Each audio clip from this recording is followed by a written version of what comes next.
ಎಲ್ರಿಗೂ ನಮಸ್ಕಾರ.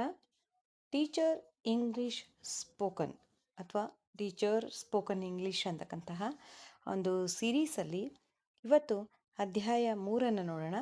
ಸೊ ಈ ಅಧ್ಯಾಯ 3 ನಾನು 4ರಿಂದ 5 ಪಾರ್ಟ್ಗಳಾಗಿ ಮಾಡಿದ್ದೀನಿ. ಯಾಕೆಂದರೆ ಪಾರ್ಟ್ ವೈಸ್ ಡಿಫ್ರೆಂಟಾಗಿ ಬೇರೆ ಬೇರೆಯಾಗಿ ಕಲಿತಾಗ ಸ್ವಲ್ಪ ಆ ವಿಷಯಗಳ ಬಗ್ಗೆ ನಮಗೆ ಹೆಚ್ಚಿನ ಒಂದು ಮಾಹಿತಿ ಸಿಗುತ್ತೆ ಅನ್ನೋ ಕಾರಣಕ್ಕಾಗಿ ಸೊ ಇದನ್ನು ನಾನು ಸಬ್ಜೆಕ್ಟ್ ವೈಸ್. ಸೊ ಇಲ್ಲಿ ನಮಗೆ ಆಲ್ರೆಡಿ ಗೊತ್ತಿರೋ ಹಾಗೆ 1 to 5 ಅಲ್ಲಿ ಬಂದರೆ 4 subject: Kannada, English, E V S, maths ಅಂತ. ಆ್ಯಂಡ್ ನೆಕ್ಸ್ಟ್ ಇನ್ನೊಂದು ಬಂದರೆ ಎಲ್ಲ ಪಾರ್ಟ್ ಬಿ ಸಬ್ಜೆಕ್ಟ್ಸ್ ಇರ್ತದೆ. ಆರ್ಟ್ಸ್, ಗೇಮ್ ಆಗಿರ್ಬೋದು, ಆ್ಯಕ್ಟಿವಿಟೀಸ್ ಆಗಿರ್ಬೋದು, ಮೌಲ್ಯ ಶಿಕ್ಷಣ, ವ್ಯಾಲ್ಯೂ ಎಜುಕೇಷನ್ ಕೂಡ ಇದೆ ಇವಾಗ. ಸೊ ಅದೆಲ್ಲದಕ್ಕೆ ಸಂಬಂಧಪಟ್ಟಂಗೆ ಹೇಗೆ ಆ ಟೈಮಲ್ಲಿ ನಾವು ಯಾವ್ಯಾವ ಇಂಗ್ಲೀಷನ್ನು ಯೂಸ್ ಮಾಡ್ಬೋದು, ಯಾವ ಥರ ಸಣ್ಣ ಸಣ್ಣ ಸ್ಟೆಪ್ಪಿಂದ ನಾವು ಹೇಗೆ ಇಂಗ್ಲೀಷ್ನ ಮಕ್ಕಳಿಗೆ ಕಲಿಸ್ಬೋದು ಅಂತಕ್ಕಂತಹ ಒಂದಷ್ಟು ವಾಕ್ಯಗಳನ್ನು ನಿಮ್ಮೊಂದಿಗೆ ತರ್ತಾ ಇದ್ದೀನಿ. ಸೊ ಇದ್ರ ಕನ್ನಡ ಅರ್ಥ ಕೂಡ ಇಲ್ಲಿದೆ. ಸೊ ಇವತ್ತು ಅಧ್ಯಾಯ 3ರಲ್ಲಿ ಸಬ್ಜೆಕ್ಟ್ ವೈಸ್ ಕ್ಲಾಸ್ ರೂಮ್ ಇಂಗ್ಲೀಷಲ್ಲಿ ಪಾರ್ಟ್ 1 ಇಂಗ್ಲೀಷ್ ಪೀರಿಯಡ್ ಇದೆ. ಸೊ 1ಇಂದ 30 ಸೆಂಟೆನ್ಸಸ್ನ ನಾನು ಇಲ್ಲಿ ತೊಗೊಂಡು ಬಂದಿದ್ದೀನಿ. ಸೊ ಅಧ್ಯಾಯ 1, 2, ಪಾರ್ಟ್ 1, ಪಾರ್ಟ್ 2 ಅಂತಕ್ಕಂಥದ್ದು ಈಗಾಗಲೇ ನಮ್ಮ ಚಾನಲಲ್ಲಿ ವಿಡಿಯೋಸ್ ಇದೆ. ಸೊ ನೀವು ನಮ್ಮ ಚಾನಲ್ಗೆ ಹೋಗಿ ಆ ವಿಡಿಯೋಸ್ನ ನೋಡಬಹುದು. ಸೊ ಇದು ಯೂಸ್ಫುಲ್ ಆಗ್ತಾಯಿದೆ ಅಂದರೆ ಒಂದು ಲೈಕನ್ನು ಕೊಡಿ ಅಂತ ಹೇಳ್ತೀನಿ. ಸೊ ಇಲ್ಲಿ ಬಂದರೆ ಇಂಗ್ಲೀಷ್ ಪೀರಿಯಡಲ್ಲಿ ಏನು ಇಂಗ್ಲೀಷ್ ಸೆಂಟೆನ್ಸ್ಗಳನ್ನ ಯೂಸ್ ಮಾಡ್ಬೋದು ಅಂದರೆ, first one, today we are going to learn English. ಇಂದು ನಾವು ಇಂಗ್ಲೀಷ್ ಕಲಿಯಲಿದ್ದೇವೆ. Today we are going to learn English. Open your English text book. So English period ಆಗಿರೋದ್ರಿಂದ open your English text book, turn to page number 10. So ಅವತ್ತು ಯಾವ್ದಿರ್ತೈತೋ ಆ page number ಹೇಳೋದಾಯಿತು. Turn to page number 10. 10ನೇ ಪುಟ ತೆಗಿರಿ. Look at the picture. ಚಿತ್ರದ ಕಡೆ ನೋಡಿ. Look at the picture. What can you see? What can you see? ನಿಮ್ಗೇನು ಕಾಣ್ತಾ ಇದೆ? Listen to me carefully. Listen to me carefully.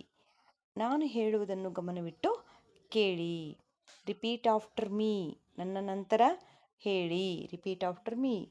Read after me. ನನ್ನ ನಂತರ ಓದಿ. Read after me.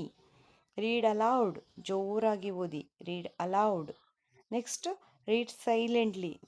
ಮೆಲ್ಲಕ ಮೌನವಾಗಿ ಓದಬೇಕಂದ್ರೆ ರೀಡ್ ಸೈಲೆಂಟ್ಲಿ. ಇನ್ನು ರೀಡ್ 1 by 1. ಒಬ್ಬೊಬ್ಬರಾಗಿ ಓದಬೇಕಂದ್ರೆ ರೀಡ್ 1 by 1. ನೆಕ್ಸ್ಟ್, ಸ್ಪೆಲ್ಲಿಂಗ್ ಬೇಕಾಗಿರುತ್ತೆ ಒಂದು ವರ್ಡಿಂದ. ಆವಾಗ spell the word. Spell the word. Say the word clearly. ಪದವನ್ನು ಸ್ಪಷ್ಟವಾಗಿ ಹೇಳಿ. ಸೊ ಮಕ್ಕಳ ಪ್ರೊನೌನ್ಸಿಯೇಷನ್ ಏನಾದರೂ ಒಂದು ವರ್ಡಿಂದ ಏನಾದರೂ ಹೆಚ್ಚು ಕಡಿಮೆ ಆಗ್ತಿತ್ತು ಅಂದರೆ ಸೇ ದ ವರ್ಡ್ ಕ್ಲಿಯರ್ಲಿ ಅಂತ. Next, match the words with the pictures. Match the words with the picture.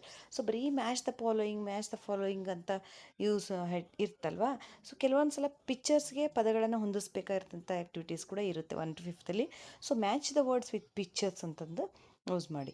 Circle the correct word. Circle the correct word. Circle the correct answer. So ಸರಿಯಾದ ಪದವನ್ನು ವೃತ್ತ ಮಾಡಿ, ಸರಿಯಾದ ಉತ್ತರವನ್ನು ವೃತ್ತ ಮಾಡಿ ಅಂತ. Underline the new words. ಹೊಸ ಪದಗಳ ಕೆಳಗೆ ಗೆರೆ ಎಳೆಯಿರಿ. ಸೊ ಒನ್ ಮೋರ್ ಥಿಂಗ್, ಯಾವತ್ತು ಡಿಫಿಕಲ್ಟ್ ವರ್ಡ್ ಅನ್ನೋ ಪದನ ಯೂಸ್ ಮಾಡಿಬಿಡಿ. ಅಂದರೆ ಕಠಿಣ ಪದಗಳು, ಕಷ್ಟದ ಪದಗಳು ಅಂತಕ್ಕಂಥದ್ದು ಯೂಸ್ ಮಾಡೋದು ಬೇಡ. ಹೊಸ ಪದಗಳು. ಯಾಕಂದರೆ ಆ ಮಗುವಿಗೆ ಅದು ಆ ಒಂದು ಪದ ಹೊಸದಾಗಿ ಕಲಿತಾ ಇರುತ್ತಲ್ಲ, ಹಾಗಾಗಿ ಅದನ್ನು ಹೊಸ ಪದ ಅನ್ನೋ ಪದದಲ್ಲಿ ಉಪಯೋಗಿಸಿ.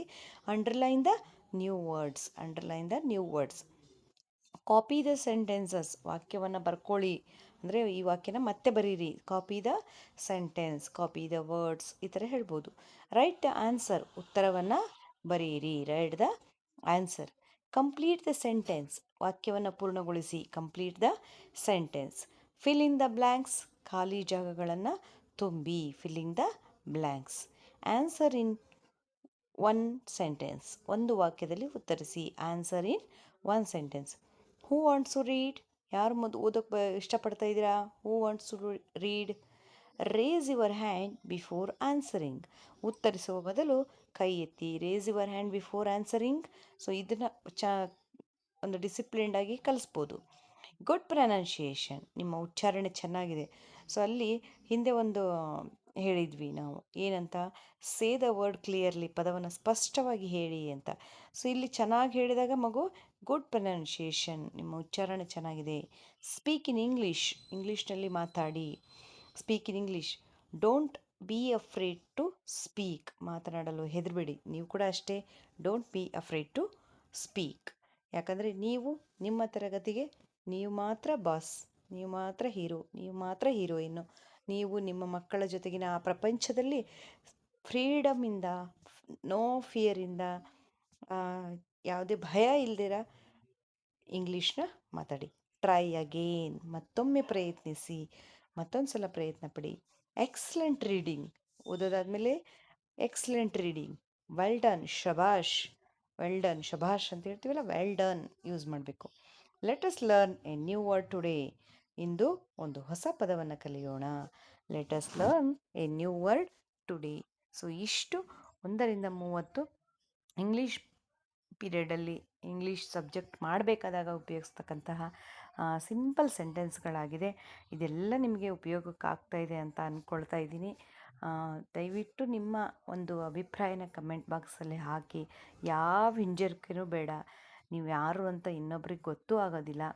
ಸೊ ದಯವಿಟ್ಟು ಕಮೆಂಟಲ್ಲಿ ಒಂದು ನಿಮ್ಮ ಅನಿಸಿಕೆಯನ್ನು ಹಾಕಿ ಅಂತ ಹೇಳ್ತಾ ಇಲ್ಲಿಗೆ ಈ ವಿಡಿಯೋನ ಮುಗಿಸ್ತಾ ಇದ್ದೀನಿ.